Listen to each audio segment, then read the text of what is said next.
Hey guys, so I just wanted to do a quick little apps opening speed test comparison here between the HTC U11 and the HTC One M8, which everyone does still love based upon the amount of requests I get for the phone to compare with high-end phones. So we have updated both of them to the latest software, and we can just see how they do compare. The M8 is obviously about 2-3 years old now, so it still runs absolutely beautifully in terms of the UI, and it's still got an amazing kind of build to it here in terms of like the front facing speakers.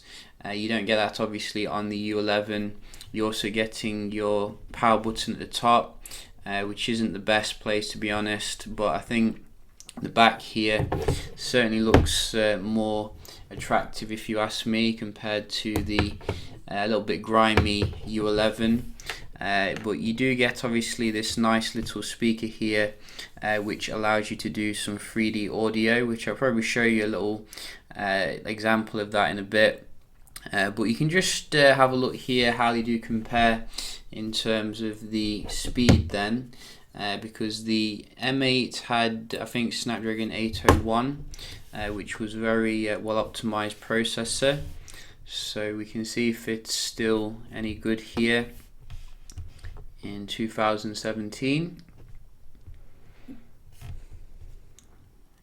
can see the U11 does seem to be slightly ahead here, except for that one. Let's have a look at the inbuilt apps. Very similar here. Camera a little bit different there. It did have the 4 megapixel ultra pixel camera, which was very good in low light and not that good in most other light. And we do have weather, so nice and snappy still on the M8. And we do have as well Play Store.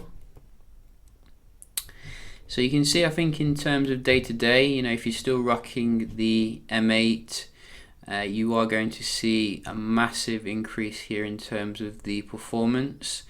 You'll notice on the M8 that there's still a lot of apps that you used to get with the HTC software that you don't get anymore with the U11, unfortunately.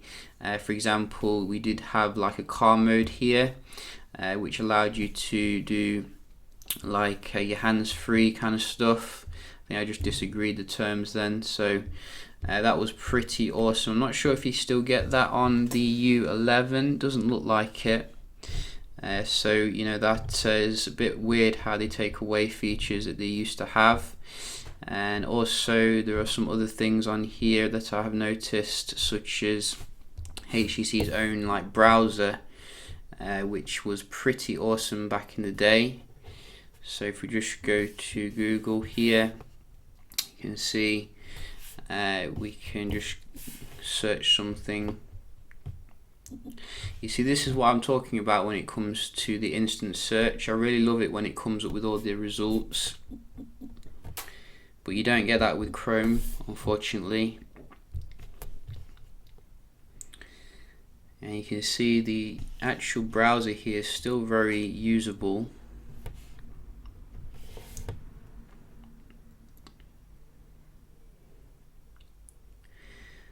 Loading a little bit slower, but you can see it's still doing quite well given the age of the device. The bezels are about the same as well, in terms of the form factor here. I think they could have definitely probably copied Samsung and LG to reduce the bezel a little bit. But you can see in terms of the settings here, you pretty much get everything that you get with Chrome. So you can do the bandwidth management if you don't want to use too much data and things like that. So it's a pretty awesome browser, which unfortunately they have gotten rid of.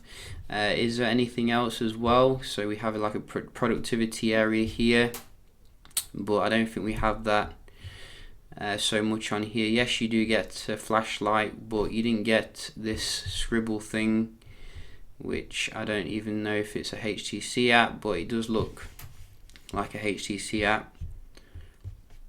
So yeah, you can see, you got dock view as well, the dock view case. That was, I think that came on with the M8, which was pretty awesome. I'm very surprised actually how much they have removed with the latest Sense here. It feels like they've completely, abandoned a lot of the apps that they used to have. Nevertheless, let's have a look at the multitasking. See if we can see any difference here.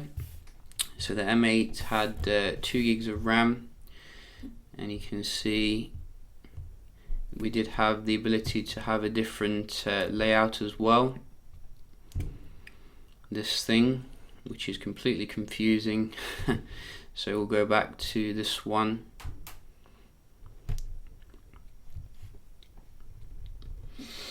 And you can see very similar here for the memory management. I haven't opened many games, but you can see, in terms of the day-to-day performance, not that different at all really, which is very good. I think I did actually download a few games as well. So let's try UFC.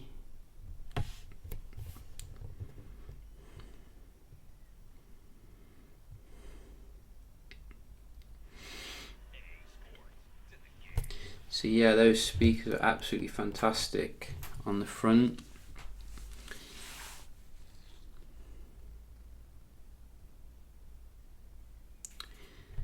And you can see the U11 much faster to load that game. We do have Stranger as well.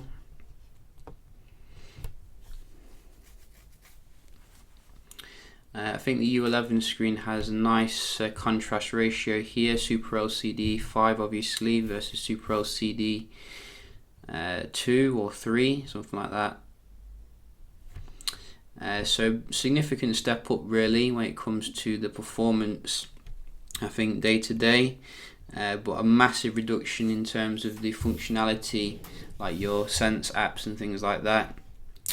Just before we go, I did actually go out and test out some camera shots here with the U11, and I'm quite impressed with what it does actually. I wouldn't say it's that much better than what you can get on the Pixel or the S8, but in terms of like your HDR etc, it's very nice here. You can see it's not going to let you down at the end of the day. Highly detailed. Gotta say, even with like moving objects and stuff, I think the most impressive thing was the like video recording, where you can actually zoom in and hear things louder, which is a weird kind of thing.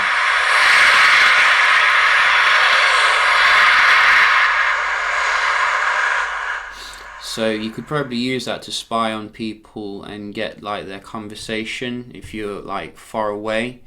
So that's part of the 3D audio functionality, which is really amazing stuff. Gotta say, I did it twice actually, it was that good.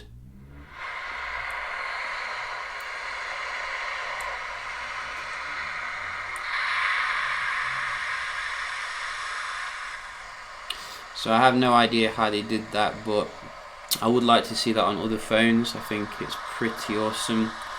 But yeah, I think the video and the pictures etc, certainly flagship level here compared to how HTC used to be, a little bit behind in terms of the camera. But yeah, just a quick little comparison here then between the U11 and the M8, which is still going strong in 2017.